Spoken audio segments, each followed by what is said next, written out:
Welcome to the Voices of Impact podcast, where we engage in spirited discourse on the world's most pressing issues with the goal to discover and implement solutions. We are an ambitious youth group, and we will not settle until we have tackled every challenge our world faces. Previous generations have left us with a host of issues, but the world is ours. Join us as we learn life lessons and how to contribute to a more fair and uplifting planet. We will take the torch from older generations, learning from their mistakes. We will glean wisdom from the experiences of adults who tried to prevent us from ending up with the issues that we face today, as well as the experiences of adults who, to this day, stand alongside us, fighting the southward progression of many spiraling dilemmas. Tune in weekly as we approach these many quadrants through the lens of the United Nations 17 Sustainable Development Goals, or SDGs, for the planet. Voices of Impact is brought to you by the University of San Diego's Jacobs Institute for Innovation and Education, PPC Profit Pros, and SchoolCAST, a Cloudcast Media program to empower the voices of young students around the world.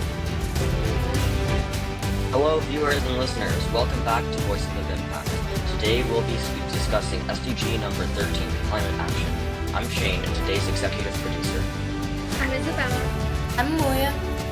And this is Voices of Impact.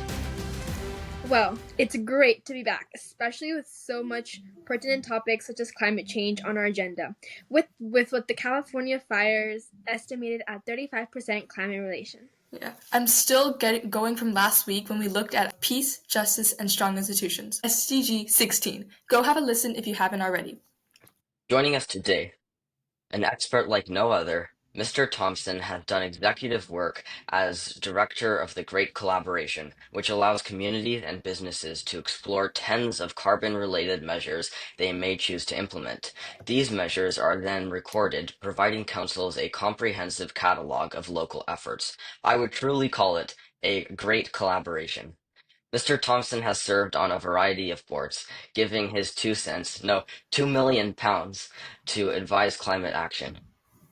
He organizes iFarm events aiming to, in his words, combat social isolation and loneliness, growing community resilience in the face of crisis by way of mutual aid. iFarm recently helped a Suffolk, England community farm by a local pub to keep it from shutting down, and promoting work that empowers those who implement sustainable agricultural practices. Thompson is leading British figure in climate action.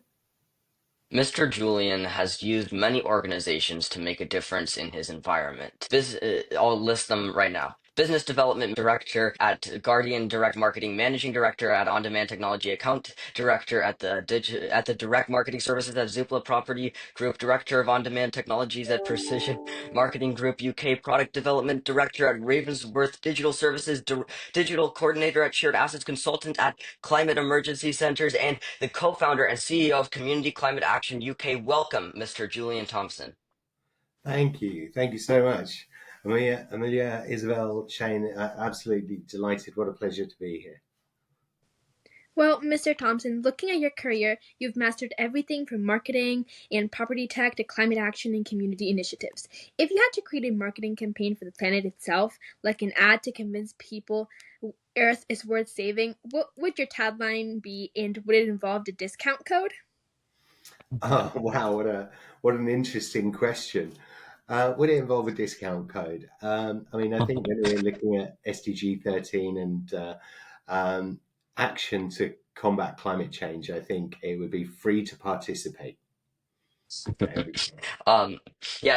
a good question though, Isabella, because the planet is something we really need to sell to people. It takes a lot of giving back from each inhabitant to actually reverse climate change. Mr. Thompson, what do you say we throw in a special deal like save the planet, get 10% more oxygen free? Yeah, absolutely. Or keep breathing. I mean, that's kind of where we are when we're facing. Keep on breathing. Yeah, literally. Nice. When we're facing cataclysmic events like the fires in LA, we were watching from across the pond, and that was just heartbreaking to see those communities and families affected so dramatically by the effects of climate change. And it's only going to get worse. In the UK, we're experiencing severe flooding and also wildfires that take people's lives. So yeah, we've got to all join in. Well, before we dive into our discussion, I just wanted to learn a little bit more about you rather than from what we've already listed. Tell us some of your hobbies and maybe tell us why you chose this career for your future. Sure. Okay. Well, I've recently taken up rugby again after not playing for about 30 years. So I stopped playing in my early 20s and I've just started again. I played my second game of rugby last week, so I'm a little bit achy. Wow. And that's really it's a team game. It's to get on the pitch, and I miss it. I miss that kind of fitness and activity and playing sports in a team. But also it reminds me, that we've got to tackle climate change. We've got to get on the pitch. And one of the things I'm doing with the rugby club, and it's the same club that I used to play for as a teenager and as a man, is encourage them to take climate action. There's a new report by Global Rugby. For those that may not know, rugby similar but different to American football. We play without pads and helmets, but other than that, very, very similar in terms of the tackling and what have you, in shape of ball. But there's a new report from Global Rugby really looking at what a 2-degree world would mean for what is close to the heart of many people. So a little bit about me. I mean, a value proposition is not, it's maybe, reaching the hard to reach is maybe not asking them to take action on the climate, but to take action on what they love. And I love playing rugby. So,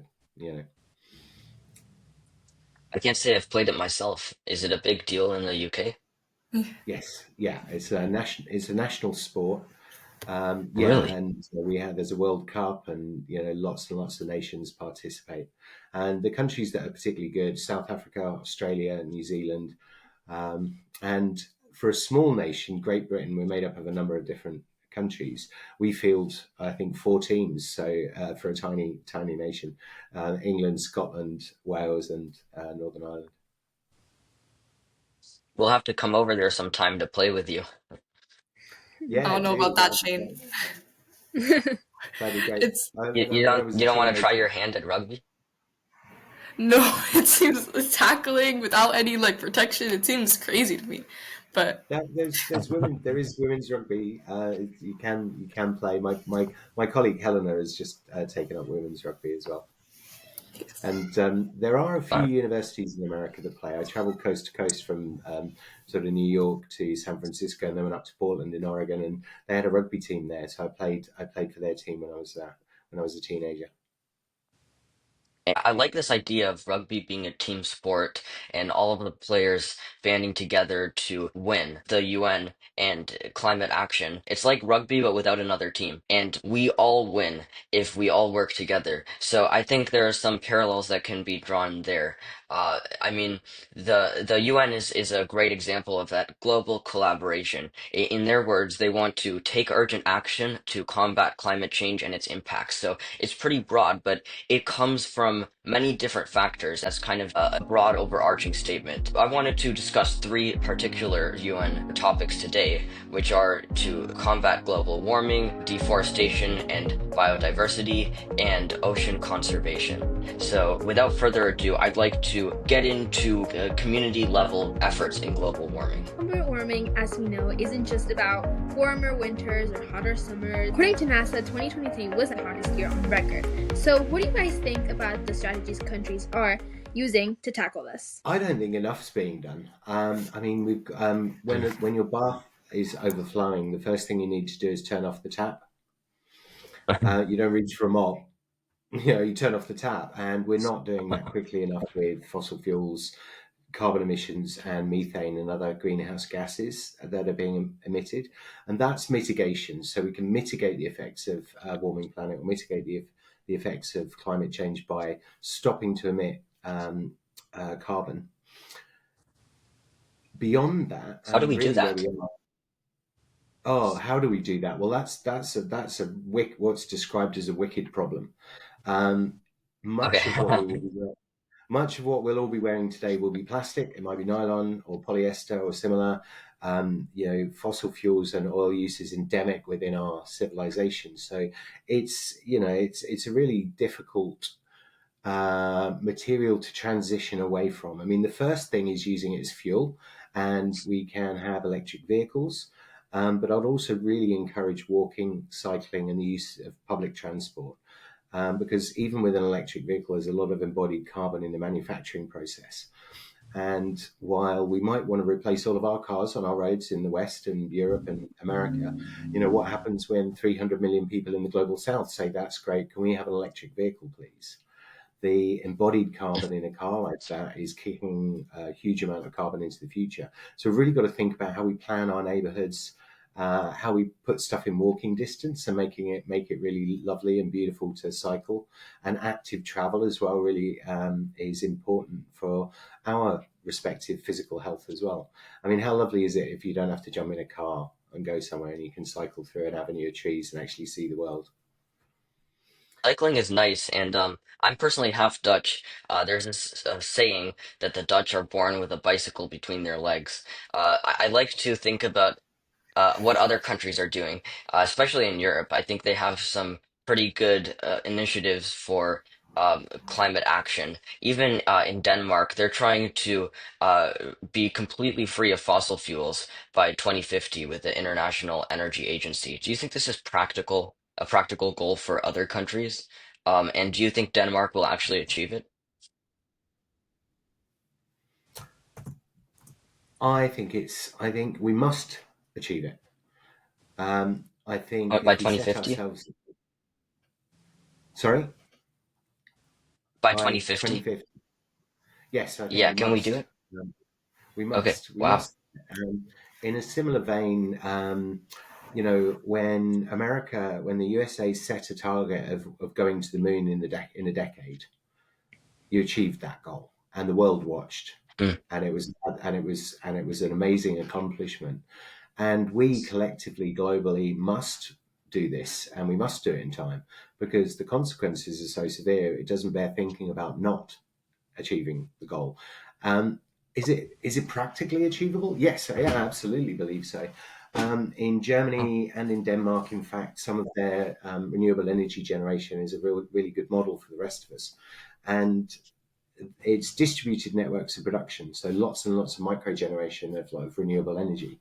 And actually, the cost of electricity is the marginal cost, which is the direct cost of something, is hitting zero. So free energy, what's not to like? Potentially, certainly really cheap if we decouple from the cost of gas. In the UK, we've got a similar target, and I'm pleased to see our government taking really, really good action. And I think about 40% of our energy is currently generated from renewable sources. So yes, I think we can. And it's great that you mentioned the Dutch. I've got a lot of Dutch friends in Rotterdam in particular. But a really good example, when you talk about a really good example of change, when you talk about the Dutch being born with a bicycle between the legs, is take a look at Amsterdam in the 1980s, and it was like LA. It's four lanes really? either side, freeway traffic through the center of the city, and now it's not. Now it's predominantly bicycles and trams, but that change has been facilitated through a thoughtful process of planning, deliberation, and transition. It hasn't happened overnight. It's happened over a period of decades. So it's a really good example of the art of the possible. And yes, yeah, I absolutely believe we can. I didn't realize that there was that precedent where the Dutch actually had lots of cars and that they moved away from that. So it's inspirational for other countries. Yeah, for sure. I've talked a little bit about mitigation, which is turning off the tap, stopping emitting carbon, and really that's we've got a nuclear fusion reactor in the sky, so wind power and solar Yeah, power are very elegant, beautiful, and ways to power our societies and our energy needs. The other thing that we need to consider, and you might be familiar, I think it's an American project. If not, if you haven't heard of them, look them up. It's called Project Drawdown. And that's the top 100 things that different industries can do to actually draw down carbon from our atmosphere. I think we're currently at about 417 parts per million, with about 450 locked in, even if we turned off everything today. And 350 is safety really. So we need to draw down carbon from the atmosphere. And in Project Drawdown, they primarily talk about agriculture. It's a twofer. They call it a two for one, because it stops emitting and starts sequestering. And actually, through plants, either be it trees, but primarily agriculture and the cultivation of our food, we can sequester that carbon and lock it up in our soil. And it makes the soil more healthy through regenerative agriculture. So there's a couple of avenues there. We stop burning fossil fuels, walk and cycle more, and we pay attention to what we eat and how we grow it. And there's this thing that I saw you post about on your LinkedIn or repost that we like to prioritize the economy over the environment in some cases. So when we have these new initiatives, how do we convince people to actually invest in them and not be like, oh, it'll be bad for the economy. We want to let everyone, drive gas trucks and stuff. Sure, yeah, it's a common misconception, I think, in terms of a green economy, that it might be a bit of what's described as a hair shirt future. Everyone wearing Hessian sacks. I don't subscribe to that. There's lots of green jobs. In fact, moving forward in your lifetimes, I think every job will be a green job, be it marketing, communications, lots of jobs in energy. We're retraining some of our oil and gas engineers to be solar engineers, wind engineers. There's lots of manufacturing, increases in batteries, and when I talk about regenerative agriculture as well, actually I think that means more people going back to work the land, potentially, but also it's with the green transition is well-paid, secure jobs. So I think it's going to be a rather bright future. But we've got a work cut out, and all of that work generates some kind of productive economic activity. You mentioned in the introduction about a farm that we have, a very small community-supported agriculture, some protection and conservation of fen. Those are jobs right there. We've got a pub.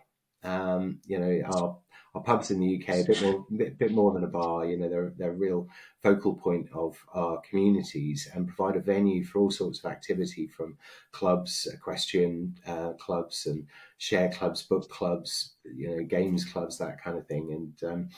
And again, that's productive economic activity.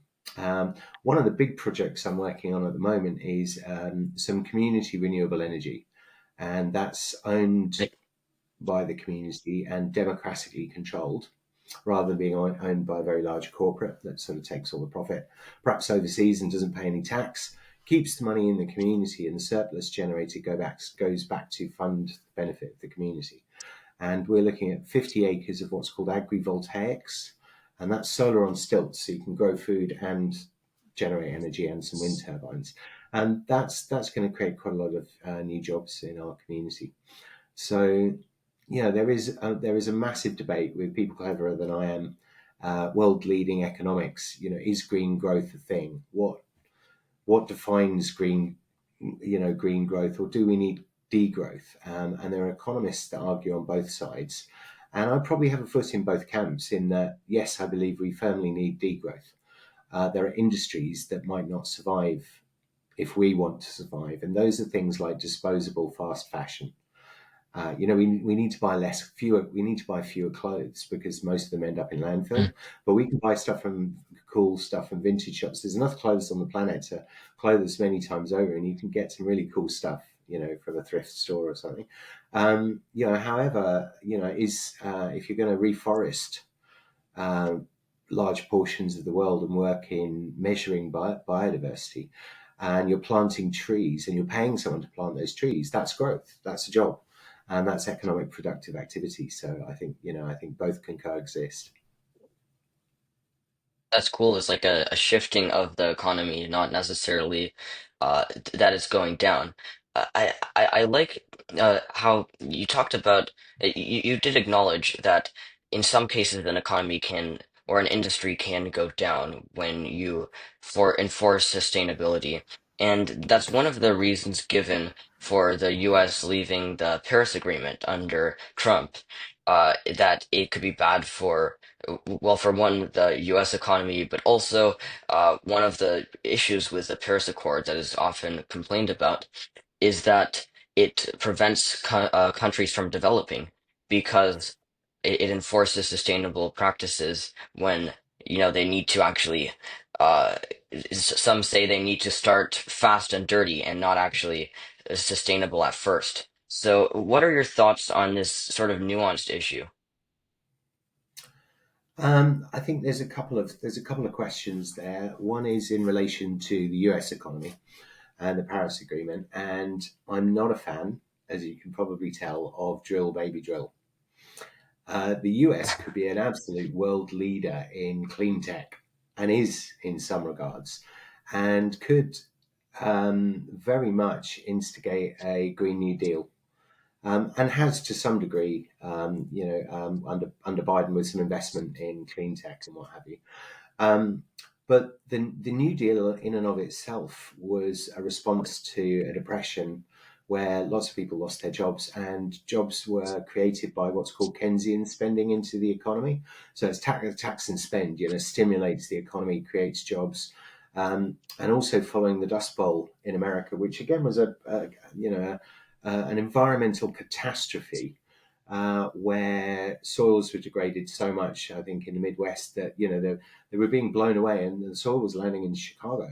And that's kind of where we are in the UK right now. We're losing our topsoil through industrial agricultural practices, and we have we have big storms now, and we have huge, extreme precipitation, lots and lots of rain in a short space of time, and it washes our topsoil away into the drains and creates flooding.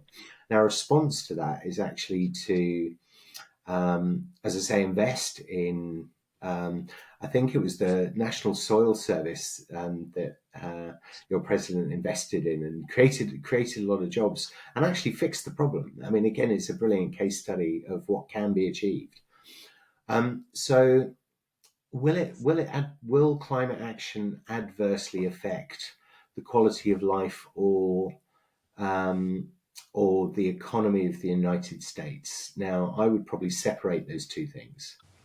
I think it will enhance the quality of life in the United States with cleaner air, better, more secure jobs, healthier food, more active travel, all of these kind of things, which are undervalued because they don't have a dollar sign next to them. And I think actually, in terms of the economy, GDP is a false measure of happiness and productivity. I don't think there'll be less jobs, and actually, I think it will be a missed opportunity for the United States if they don't take a lead in the green transition. If we imagine, just like, let's put our science fiction hats on for a moment. Imagine what life will be like in 100 years or 200 years.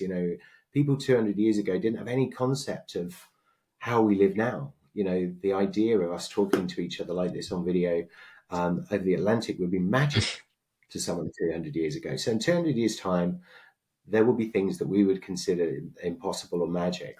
And, to miss out on that progress, coupling yourself to technology that's 200 years old, burning coal and oil and gas, it seems like a fallacy to me. So I don't think it would harm the economy to jump in and take dramatic action. In fact, I think it would be a stimulus.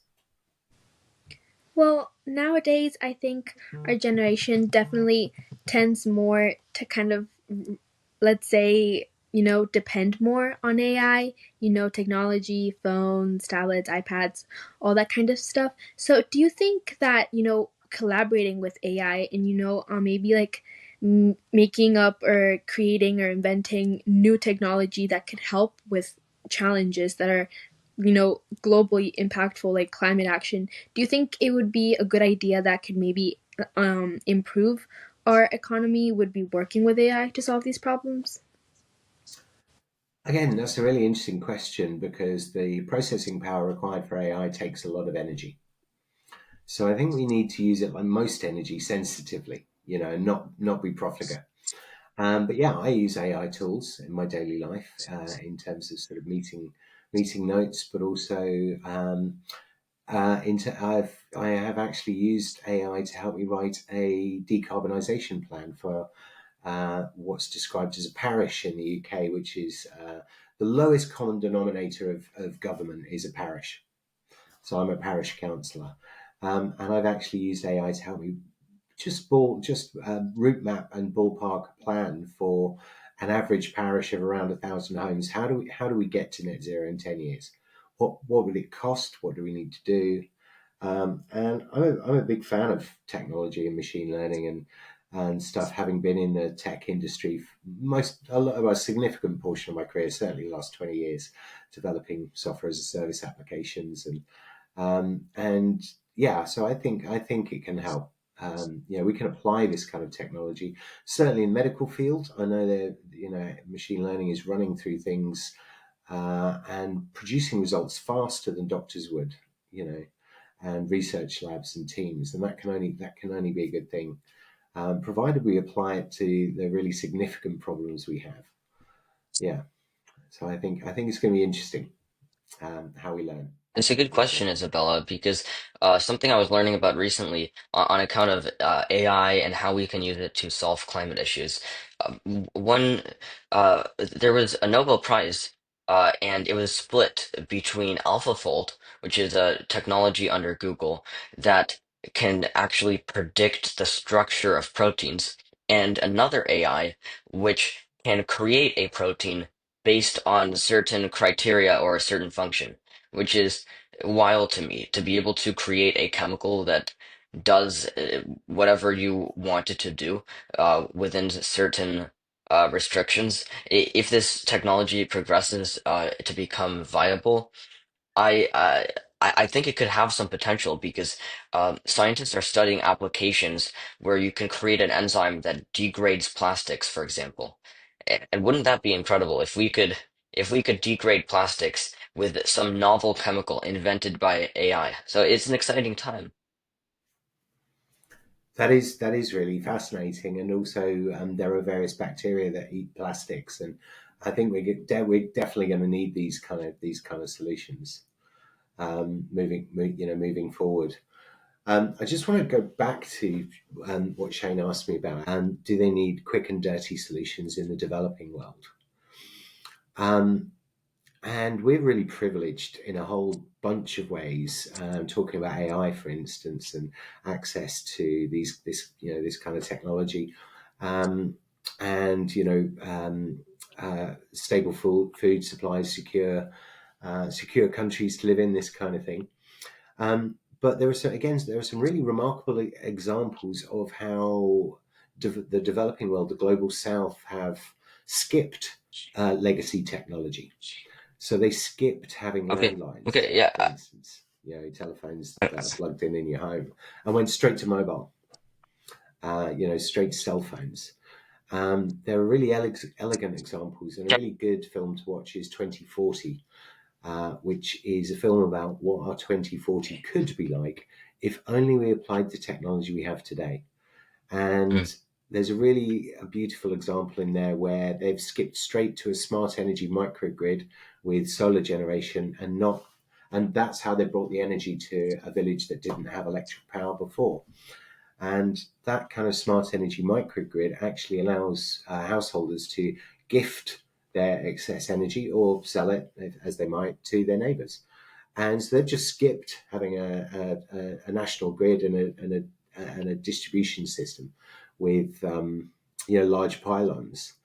So I actually think with support and technology transfer and perhaps some financial support from the global north, also who are mostly responsible for the majority of carbon emissions, we can kickstart that, and also, start as we mean to go on. So in answer to Shane's question, I don't think they actually do need that. to be equivalent to us having polluted for 200 years.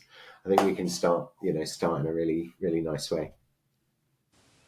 Yeah, I agree with kind of like your opinion and your thoughts and things. I just wanted to ask, you were saying that, maybe some nations could be like more developed than others, like America, who might be a little more advanced, like in technology. So I was wondering if some nations are maybe doing better than others, maybe not just in economy, but like with technology access or basic necessities that maybe not everyone has access to. Why do you think from your point of view, why do you think collaboration with other nations is really important to solve global problems? I'm a fan of sharing. I would just call it sharing is caring.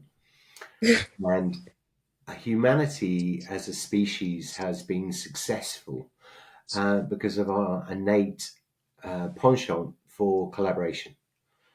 It's what we do really well. We cooperate. It's our natural state of being, our go-to. And when faced with crises, again, when we pull together as communities, as groups of individuals and nations, and we are stronger together. And the premise of mutual aid illustrated that during the pandemic. Where people in our communities rallied around to help one another. And I think it's the same when we're facing the climate crisis. Let's rally around and help one another. Let's share those technologies and share them quickly, and share them where they're most needed. So, hence the great collaboration. And the great collaboration is council and community climate action, and it's about what we call our anchor institutions, what forms a community, and that's your school, your council, your friends, your colleagues, your businesses, your pubs, your sports clubs, your faith groups, your churches, all pulling together and collaborating. That's the great collaboration, and we'll only do it if we all come together. So, really, really big fan of cooperation around the globe, and international cooperation in particular. Okay. I just wanted to kind of shift gears a little bit to another pressing issue that's definitely growing, which is deforestation. So trees are kind of like Earth's lungs. We're losing them at an alarming rate. According to the World Wildfire Fund, up to 17% of the Amazon rainforest has been destroyed in the past 50 years. I think, maybe just everyone should try to find ways to protect them better, because they're definitely such an impactful thing in our everyday life. So what's your point of view and your thoughts on how can we protect our wildlife and our nature? That's such an important point, Isabel, and well made. We've got a climate and ecological crisis, and the ecological bit will kill us before the climate bit. With the lack of pollinators and deforestation and other habitat destruction around the world. If we take something like the Amazon and Brazilian rainforest, much of that deforestation is for cultivation of food, and primarily beef and the rearing of cattle. And so if we want to stop deforestation, we've really got to consider our eating habits and our food system. And I believe the statistic is America exports as much beef as it imports. If you think that sounds crazy, so do I. I mean, it's just shipping, and also we've got to be mindful of the carbon emissions and the onward impacts and the things of biodiversity and habitat destruction of our diet. So beef is one of the most harmful things we can possibly eat. You don't necessarily have to be vegetarian. You don't necessarily have to stop eating your favorite hamburger if you choose to eat meat, but perhaps eat less. Eat less. Maybe swap it out for chicken. Maybe swap it out for for a vegetarian or vegan lunch or dinner now and again. So.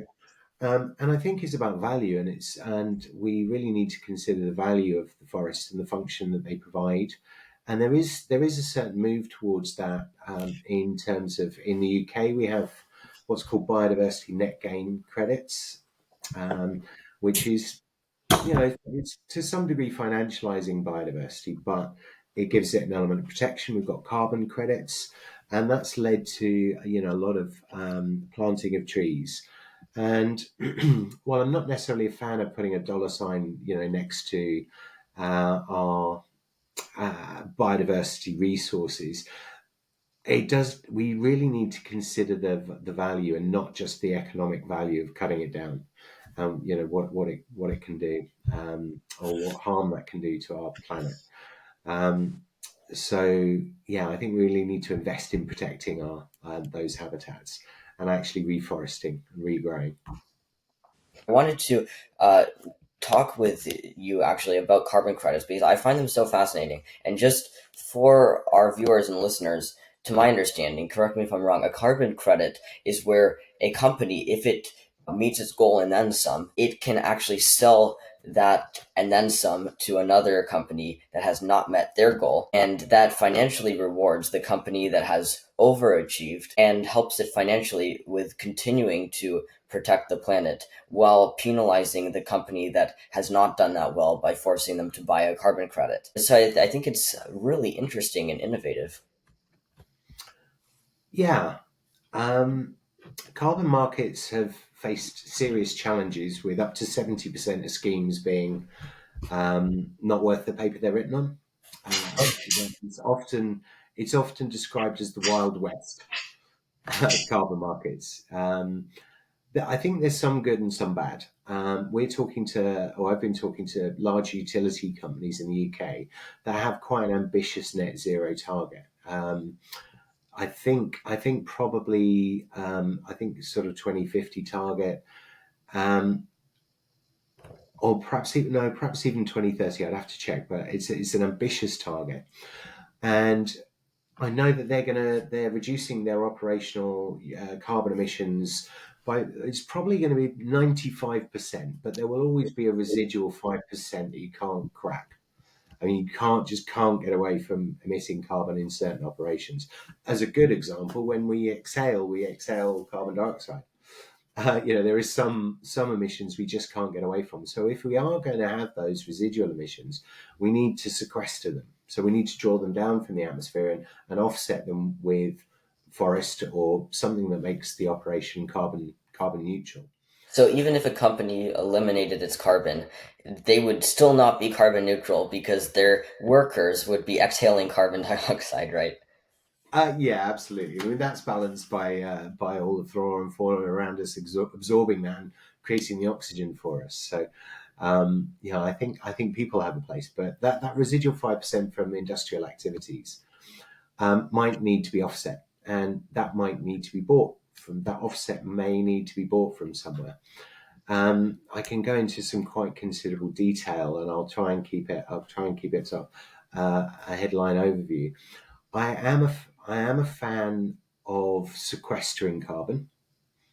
And if someone wants to pay me for regenerative agricultural techniques that take carbon out of the atmosphere and lock it up in the soil and help return us to a place of safety to offset their industrial activity, because we do need water, we need clean, sanitized water to our homes. That's an essential, that utility, and it will ultimately have a carbon impact. But if someone wants to pay me to sequester carbon, great. In the UK, you can also get carbon credits for maybe a solar installation, which is a slightly different model. Rather than actually sequestering it and removing something, it's for not polluting. So I'm replacing a coal-fired power station with solar, for instance. And the solar farm might get paid for a carbon credit and offset just for not putting it into the atmosphere. Now, those are very different things, not putting it in, taking it out, from my perspective. And one of them, and only one of them has value enough to be paid for, I think. I think we need to stop emitting anyway. And I don't think it's okay for someone else who's emitting carbon to pay someone just to not emit carbon. That's not a... if we were literally putting it on scales, that wouldn't balance. But if we're taking it out of the atmosphere, that's more of a balance and has value.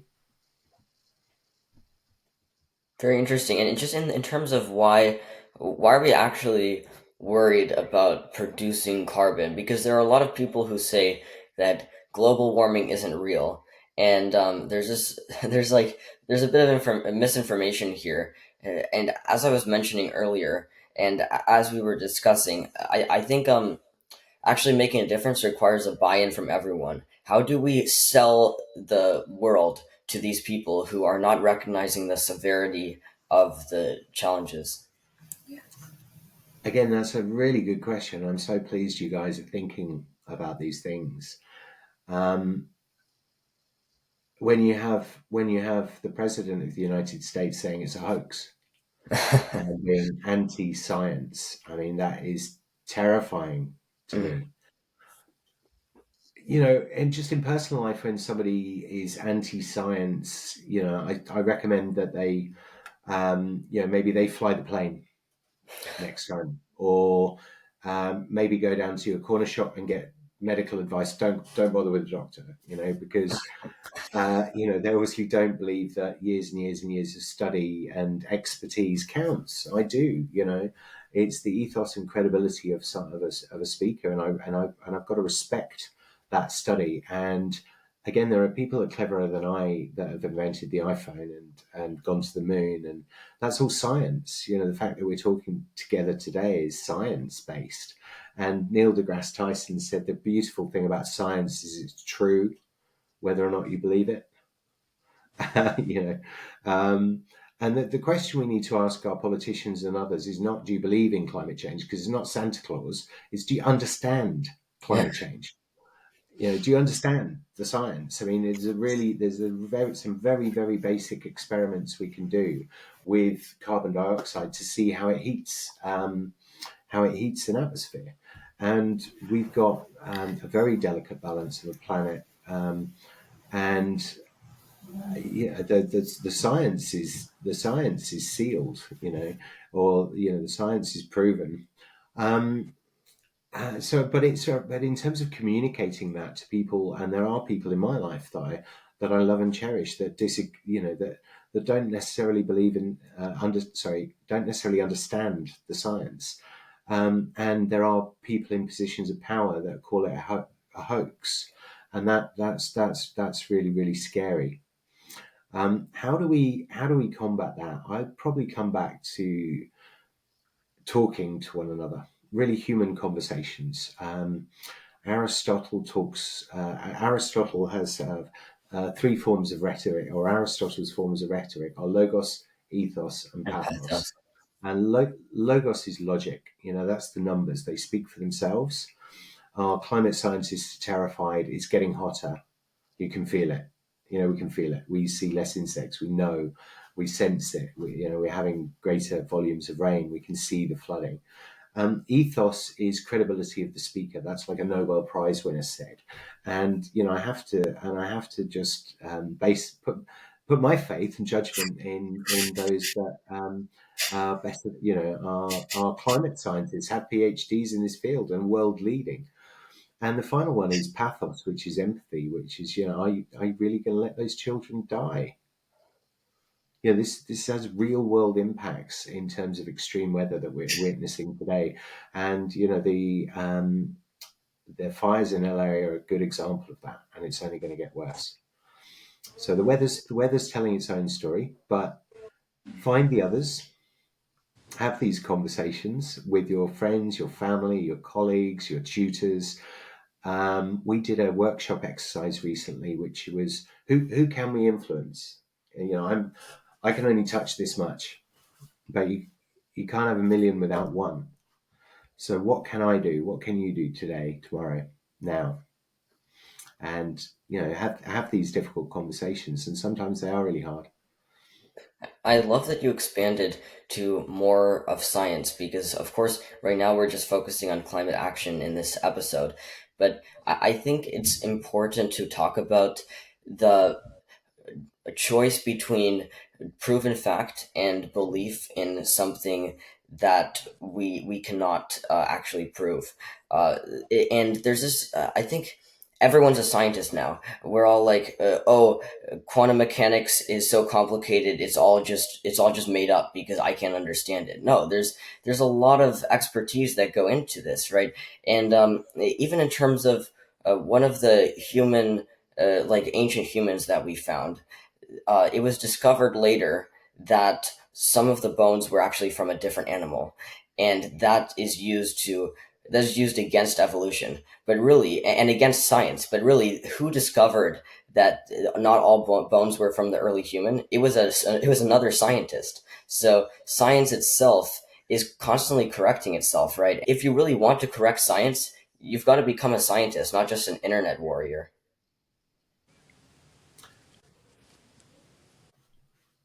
I just wanted to add on that point that I think it's also really important to recognize how our new generation in what our role is going to be in the future, because I think, if some people right now don't believe in science and facts, our generation does, and I think they can make a big difference in like future decisions that could impact the world globally. So I just wanted to learn about your thoughts on how essential is it to increase science literacy among young humans so more people can understand the topic of climate change. Again, really, really good question, and I think it's of paramount importance in terms of our young people and our future and education, and education. It's so important in terms of literacy, science literacy, um, and yes, science. So science evolves. We haven't got everything right, and we will only discover what we haven't got right as we move forward. And the only thing that trumps science is better science. We make discoveries, but we right now with the climate in particular, we're operating on, or should be operating on, the precautionary principle, because these changes are irrevocable, and we're at risk of hitting tipping points which would potentially make the world uninhabitable, or uninhabitable certainly for large swathes of our global community and populations. So I think that literacy bit is really important. I think we also not necessarily need to start with a younger generation, but perhaps some of those that are in positions of political power. What are some programs that you think that we can implement, around the world, nations collaborating with others to, spread more awareness on this topic? That way people know the facts behind the science. Again, another good question. We've got a sustainability and education event coming up in the county just next door, Suffolk. And that's got a lot of workshops for young people in education in schools. And we're starting to see more climate education on our curriculum, which is helpful. And I think if we can promote conversations like this, internationally. I mean, with your blessing, I'm going to share this conversation with our sustainability and education conference, and certainly with some of the teachers there and the students, to try and encourage them. And I'm sure they'll be really inspired by what you're doing right now. Hey, Voice of Impact UK, right? Absolutely, yeah. Why not? Yeah, why not? I mean, this is so great to see you guys doing this, and and I think we can lend ourselves to supporting others in the global south. That's been one of the aspirations for our Community Benefit Society. Is how do we take that surplus or that money that we generate and go and support other people, and a significant portion of that is education and empowerment. Shane just addressed one of your questions about the global south and whether or not they need that sort of dirty fossil fuel to kickstart stuff. They tend to skip ahead with technology, like skipping landlines and going straight to cell phones, and there are certain communities that have skipped fossil fuel generation and pylons and gone straight to solar and smart energy microgrids. I think exchange programs. Let's go and visit. Let's go and help. Let's go and help build. And it also comes back to your question about sharing. And we need to share that technology and learn more about how one another lives. And honestly, we can learn an awful lot from indigenous communities and the global south. Can you expand on that? What can we learn from indigenous communities? What can we learn? Well, we can learn how to live in harmony with nature and live with less. So I think a good example of that is happiness, for instance. There's a very elegant documentary on Netflix called Happiness, and it shows a direct correlation in the US up to about $50,000. Because if somebody says money can't buy you happiness, well, go and talk to someone living under a bridge. Because yes, your quality of life improves, but there's a linear amount up to $50,000, but beyond that, no improvement in your quality of life or happiness. So you can have billions and billions and billions. And there was a billionaire who wrote, he said, the secret to happiness is helping someone else. Go and help someone else. But the really real trick is you're not allowed to tell anyone you've done it. And that's really, really difficult. I've tried it. You should practice, like, if you buy someone a sandwich and try not to try not telling someone, oh, it's a good thing, it's really, really tricky. And the Kingdom of Bhutan, instead of having gross national product as a government, as a measure of success, have gross national happiness. Mm. And also there are tribes in Africa, same documentary, I'd really recommend it. Empirical measure of, I think that might be the one. Empirical measure of happiness. Again, it shows that a sub-Saharan African tribe, the kids are no less happy than than perhaps teenagers in the West that have a lot of stuff. So what can we learn from that? Maybe we don't need as much stuff. Maybe we can live more in harmony with nature, and certainly indigenous populations often are custodians of our biodiversity in our forests. So I think we can learn from that.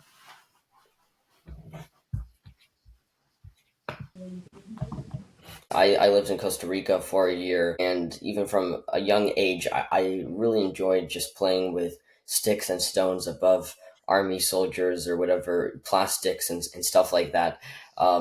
So you can definitely have a lot of happiness and a great life in harmony with nature. There's so much fun just in interacting. Like I was swinging from vines in Costa Rica, and that's much more fun than any kind of plastic toy that I know of. That does sound great. I grew up on a little small holding in a similar vein, and spent majority of my time outside, either playing sports or in wildlife. So yeah, highly recommend it. Absolutely. Well, I think you certainly were covering the topic that I think we should know. There's this thing that our mentor actually taught us. Reach one, teach one, help one. It kind of goes with your concept of sharing your ideas and sharing different programs that other countries are using so we could help with this climate action SDG. And that wildlife that I was talking about, it's really at risk, right? Because global warming, just to get into how it actually works, the carbon is absorbed by the ocean, right? The carbon dioxide. And you might think, oh, that's great. But it becomes carbonic acid, which dissociates into bicarbonate and hydrogen ions. And that increases the acidity, which damages coral reefs and offsets the whole ecosystem, which can decrease biodiversity. And biodiversity is beneficial to evolution. And so we're impairing the Earth's ability to recover. What are your thoughts on this, and how do we restore biodiversity? I'm really impressed by your understanding and your ability to explain the science behind that, because that's far beyond my capability. I do understand that our oceans are becoming more acidic, as you've described, and some of the implications of that, both in terms of temperature and in particular biodiversity. And it's our plankton and our zooplankton that are really at the bottom of the food chain. Everything relies on that. Everything. And 75% of the world's population has their main source of protein from seafood. And so, if our plankton and our phytoplankton and the small stuff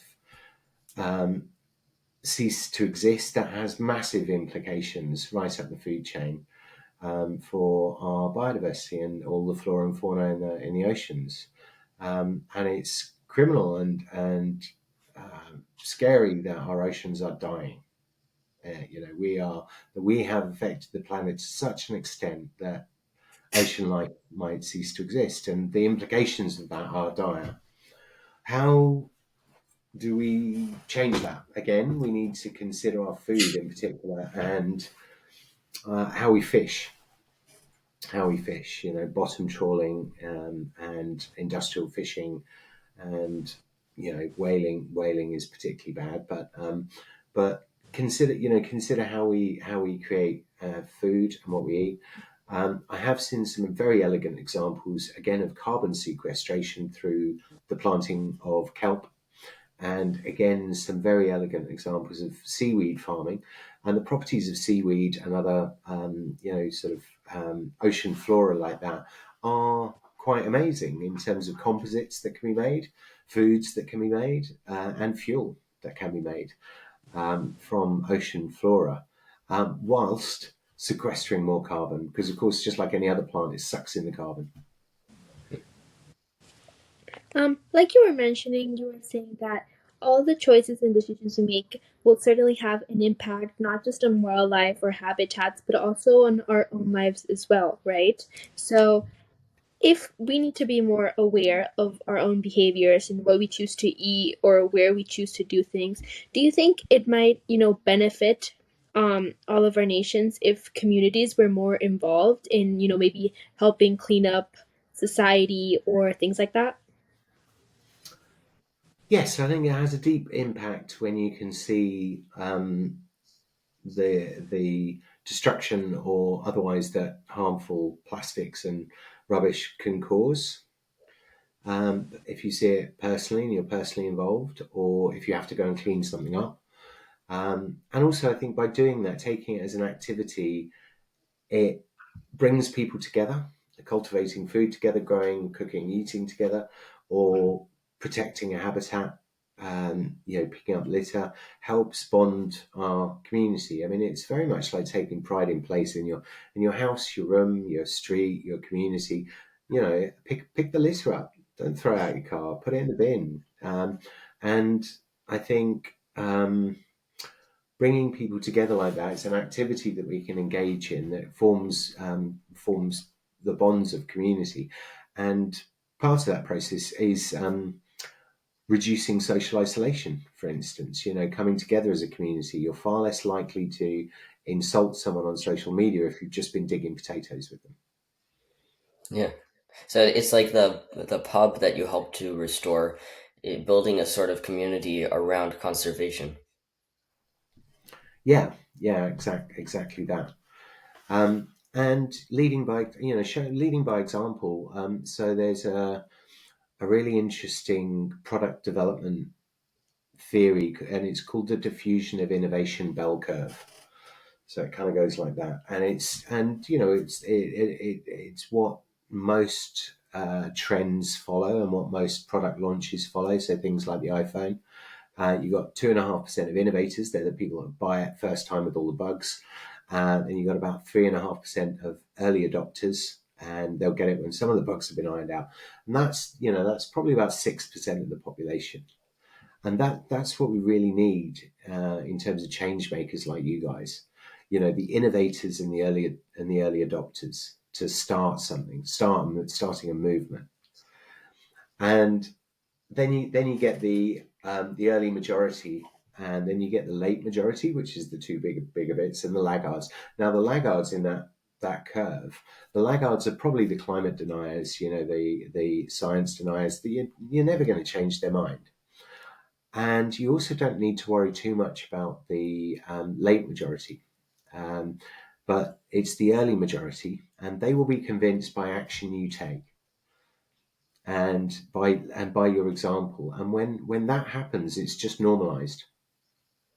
It's like smoking bans and cigarettes and societal changes that we somewhat take for granted now in terms of our forebears and what they've done to win us the civil rights that we enjoy today, the ability to vote. In the UK, there was a large civil rights movement called the suffragettes, which won women the right to vote. And we kind of forget what a struggle that was. And I think we're at that point. This is a struggle and a challenge. And by taking action in our communities, we can have greater cohesion, and we can lead by example, and we can also make it fun.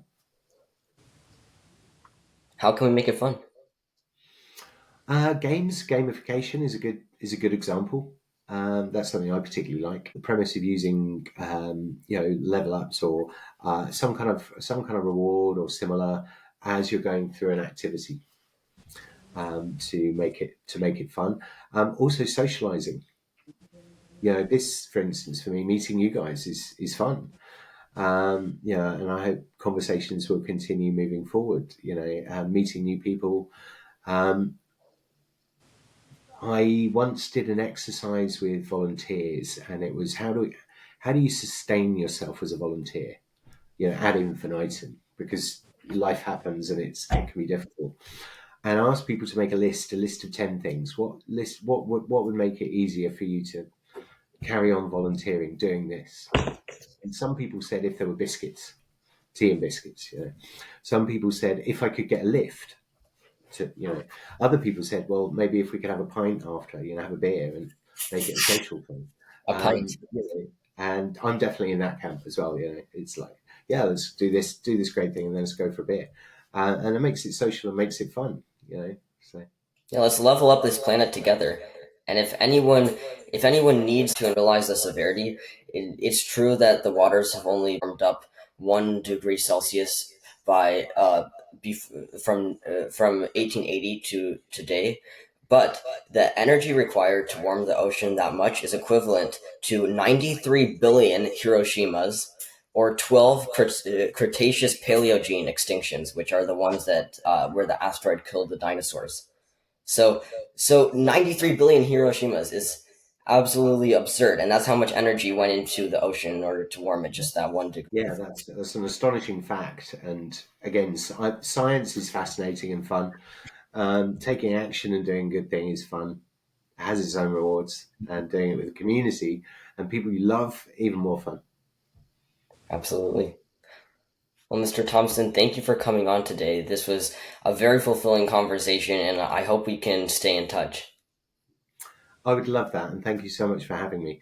And for the comment earlier about learning and teaching, I'll leave you with one of my favourite quotes from George Bernard Shaw, which is, if you have an apple and I have an apple and we each exchange apples, we both have one apple.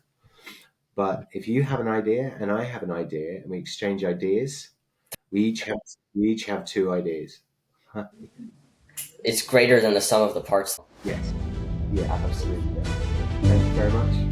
And thank you to our listeners and viewers for tuning in to today's discussion on climate action. Don't miss our next episode on affordable and clean energy. Make sure to follow us on your favorite podcast platform or now on YouTube. Your support keeps an important conversation going. We'll catch you next week on Voices of Impact.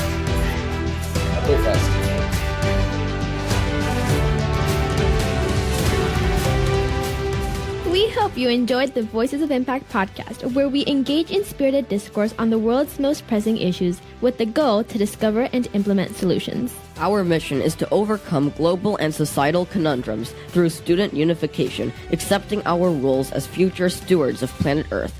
Please consider sharing this episode with other humans to enable spirited youth discourse on the planet's most pressing issues. If you learned something or felt empowered by this episode, tune in Saturdays for more student-led change-making conversations, and be sure to follow, share, and positively rate our show. Voices of Impact is brought to you by the University of San Diego's Jacobs Institute for Innovation in Education, PPC Profit Pros, and SchoolCAST, a Cloudcast Media program to empower the voices of young students around the world.